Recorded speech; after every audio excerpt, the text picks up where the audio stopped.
Bonjour, dans cette nouvelle vidéo, je vous propose d'étudier une dizaine de fonctions Excel.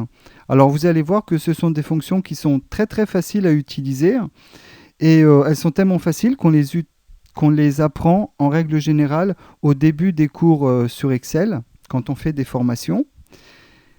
Ces fonctions elles vont nous permettre d'effectuer des moyennes, de faire ressortir la valeur la plus élevée d'une plage de cellules. Elles vont nous permettre aussi, par exemple, de compter des cellules qui contiennent des valeurs numériques, etc. Alors, le but, ça va être, peu à peu, de se préparer une sorte de petite liste de fonctions que nous pourrons utiliser pour résoudre des petits problèmes courants quand on va travailler sur Excel. Et vous allez voir que au fur et à mesure que je ferai des vidéos, eh bien cette petite liste de fonctions va peu à peu grandir. Alors, on va commencer tout de suite. La première chose, l'une des premières fonctions qu'on va regarder, que l'on va voir maintenant, c'est la fonction aujourd'hui. Alors, je vais augmenter un petit peu le zoom de ma feuille de calcul et on va taper égal aujourd'hui. Alors, faites attention, ici, aujourd'hui, s'écrit sans apostrophe. C'est l'une des rares fonctions d'Excel dans laquelle on ne va rien mettre entre les parenthèses. Alors, il faut savoir que, normalement, quand on utilise une fonction Excel, il faut toujours mettre les parenthèses. Et il y a quelques fonctions, comme par exemple la fonction aujourd'hui que nous sommes en train d'étudier en ce moment, il y a quelques fonctions qui s'utilisent sans mettre quoi que ce soit entre les parenthèses, sans argument. Voilà, donc la fonction aujourd'hui permet de renvoyer la date du jour. Alors c'est la date système, c'est-à-dire la date que Excel va trouver dans votre système d'exploitation. Alors faites attention à la fonction aujourd'hui parce que cette fonction va se mettre à jour à chaque fois que vous allez recalculer votre classeur. Et si par exemple vous utilisez la fonction aujourd'hui par exemple pour insérer une date de facturation, eh bien lorsque vous ouvrirez à nouveau une ancienne facture et que vous voudrez connaître la date de facturation, la fonction aujourd'hui aura été mise à jour et elle ne renverra plus la date de facturation, la date du jour où vous avez créé la facture. Cette fonction renverra en fait la date où vous aurez ouvert très longtemps après votre facture. Donc il faut se méfier de cette fonction. Si vous devez faire une facture, pour insérer la date de facturation, moi je vous conseille de la taper. La fonction aujourd'hui, on va surtout l'utiliser très fréquemment quand on va utiliser des fonctions de date. Voilà, donc la fonction aujourd'hui qui va renvoyer la date du jour. Et vous avez également la fonction maintenant.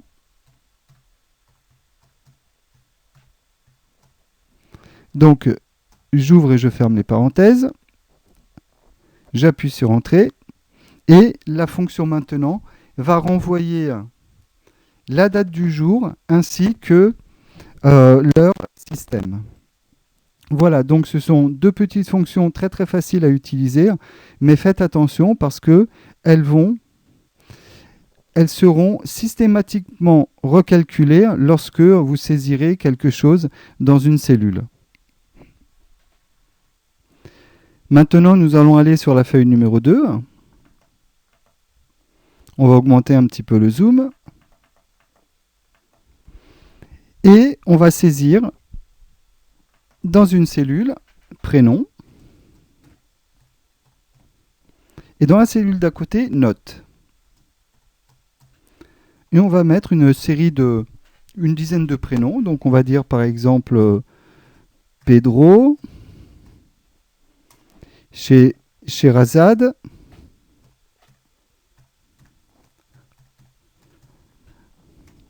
Awa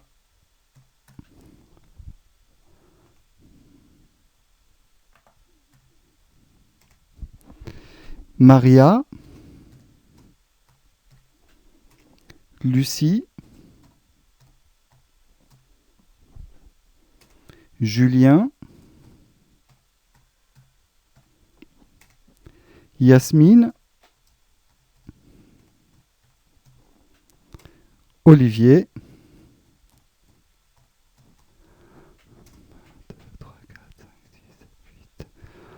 Sandrine,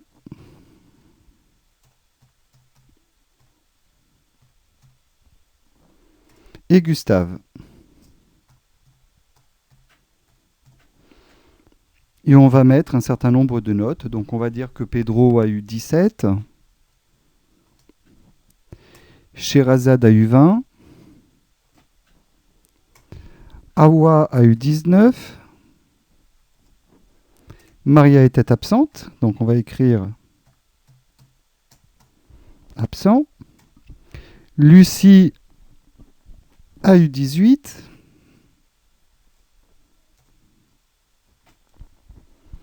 Julien a eu 16. Ce sont quand même de très bonnes notes, hein. On va dire 15. Olivier aura eu 14.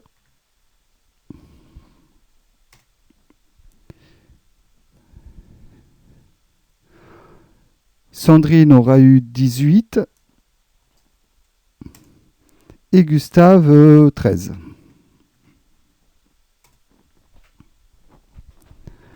On va mettre peut-être un petit peu plus d'absents. CTRL-C. Voilà, on va dire que Yasmine était absente. CTRL-V. Et que Gustave aussi était absent. Voilà, ça fera 3 absents. Et ici, je vais calculer la moyenne. Alors, la moyenne générale, je vais la calculer en utilisant la fonction moyenne. J'insère le signe égal et je tape moyenne. Elle est ici. Je me déplace avec les touches fléchées, j'appuie sur la touche de tabulation et je sélectionne la liste de mes notes. Je ferme la parenthèse. Alors, en fait, si je me contente de n'utiliser qu'une seule fonction, je n'ai pas besoin de fermer la parenthèse. Si j'appuie sur Entrée, Excel fermera la parenthèse à ma place. Donc là, vous voyez, la fonction moyenne a renvoyé la moyenne de 17,42. Bon, c'est une très très bonne moyenne, mais pour obtenir ce résultat, Excel a fait la chose suivante. On va faire égal, on va faire la somme. Donc je sélectionne les montants, toute la colonne où j'ai mis mes notes, et je divise par 7. Voilà, donc si je divise par le nombre de notes en faisant abstraction des personnes absentes, j'obtiens bien la même moyenne. Ça veut dire que Excel, quand on va utiliser la fonction moyenne, va faire abstraction des cellules qui contiennent du texte. Ce qui ne sera pas du tout le cas si on utilise cette autre fonction qui va nous permettre toujours de calculer une moyenne, mais qui s'appelle averagea. Donc, average, qui veut dire, si mes souvenirs sont exacts, moyenne en américain. Et donc, on va taper A. Alors, il n'y a qu'une seule fonction qui commence par AV, c'est averagea. On sélectionne la colonne où il y a les notes et on appuie sur Entrée. Et donc là, vous voyez, la moyenne est beaucoup plus basse. C'est tout simplement parce que la fonction averagea a remplacé les cellules qui contenaient le terme absent, c'est-à-dire les cellules qui contenaient du texte, par un 0. Et donc, si j'avais aussi sélectionné le nom de la colonne, c'est-à-dire note, eh bien, la moyenne aurait été encore plus basse. Alors que avec la fonction moyenne, si j'avais sélectionné l'intitulé de colonne, ça n'aurait pas changé ma moyenne, le résultat de ma moyenne. Donc, avec Averagea, on va pouvoir faire une moyenne, mais la fonction remplacera les cellules qui contiennent du texte par un 0.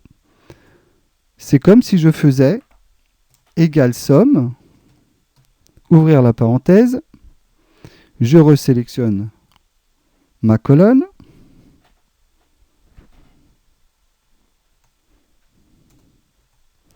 et je divise par 10.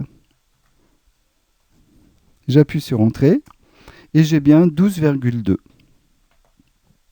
Alors juste pour info, les fonctions qui terminent par un A, les noms de fonctions qui terminent par un A sont des fonctions qui remplacent les cellules qui contiennent du texte par un 0. Maintenant, on va faire ressortir la note la plus élevée. Donc, on va taper note la plus haute, 2 points. Et ici, on va utiliser donc la fonction max égale max. Donc vous voyez qu'il y a aussi max A qui existe. Eh bien, max A est une fonction qui va remplacer les cellules qui contiennent du texte par un 0. Sauf que, comme on va faire ressortir la valeur la plus haute, ça n'aura pas d'incidence. Donc, je sélectionne max. Je sélectionne ma petite plage de cellules.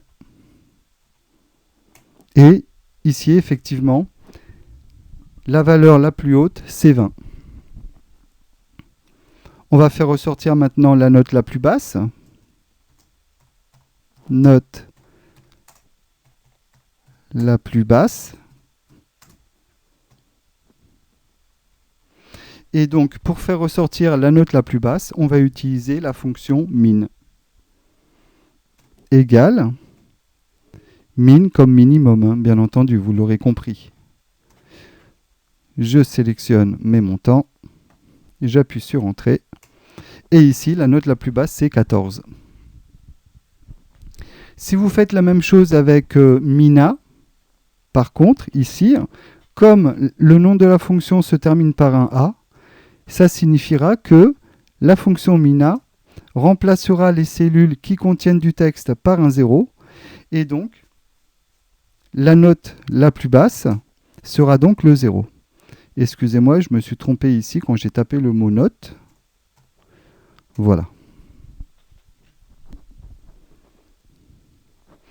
On va aussi pouvoir compter les cellules dans lesquelles il y a une note.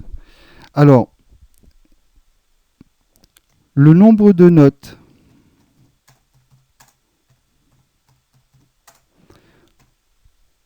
on va utiliser pour cela la fonction nb.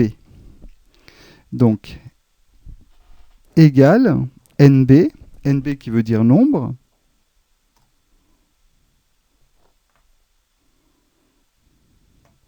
je sélectionne ma plage de cellules et j'appuie sur Entrée. Et ici, la fonction nb, qui est une fonction de comptage, de dénombrement, a ignoré les cellules dans lesquelles il y avait du texte. En fait, la fonction nb ne compte que les cellules dans lesquelles il y a une valeur numérique. Elle compte aussi les cellules dans lesquelles il y a une date. C'est-à-dire que si je remplace par exemple ici absent par 16 septembre 2020,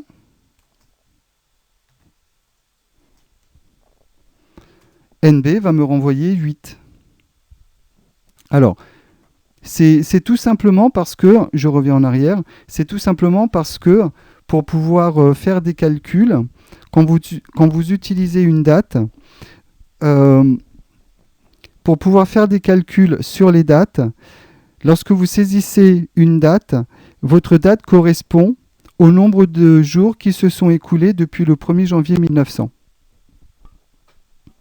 On verra cela un petit peu plus tard dans une autre vidéo.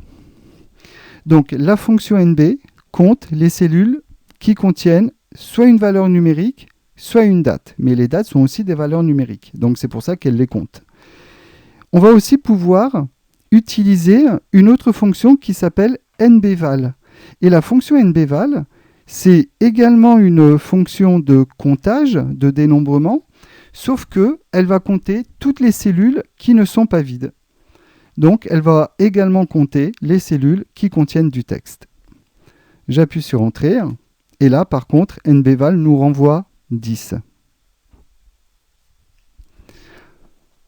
Ensuite, on pourrait également utiliser, il y a deux autres petites fonctions qui peuvent être intéressantes, c'est grande valeur et petite valeur.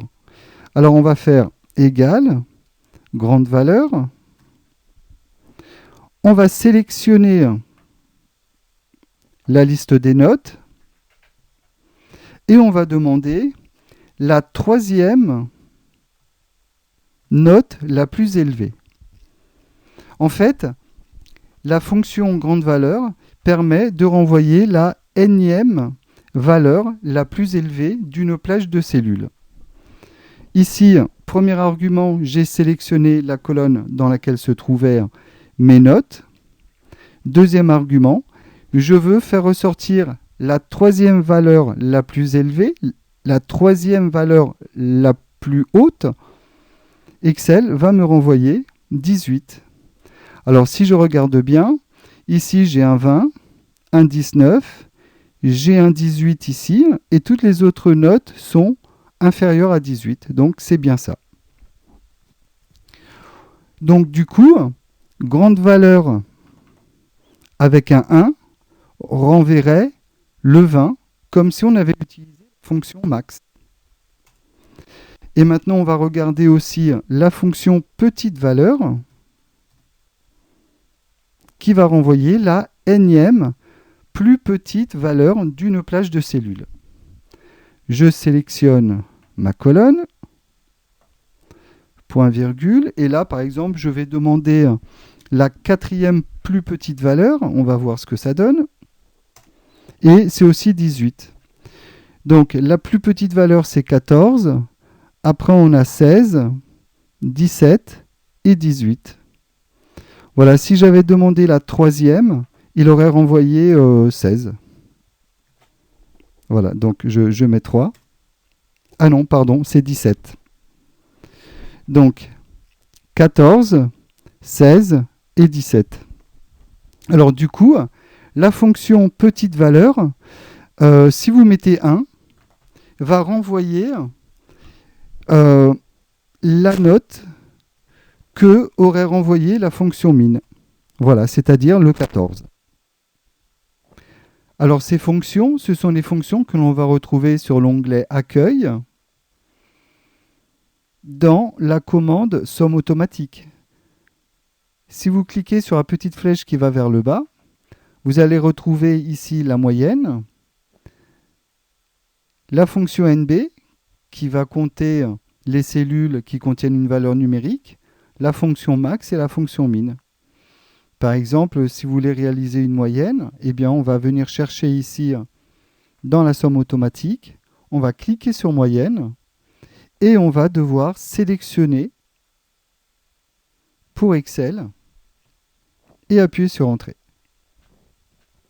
On va retrouver également ces fonctions dans la barre d'état d'Excel. Vous savez que lorsque vous sélectionnez des montants, Excel vous fait ressortir la somme dans la barre d'état, mais si vous faites un cliquet droit dessus, vous allez pouvoir demander à Excel d'afficher la moyenne, de compter les cellules qui ne sont pas vides, de compter les cellules qui contiennent une valeur numérique, de faire ressortir la valeur maximale et la valeur minimale.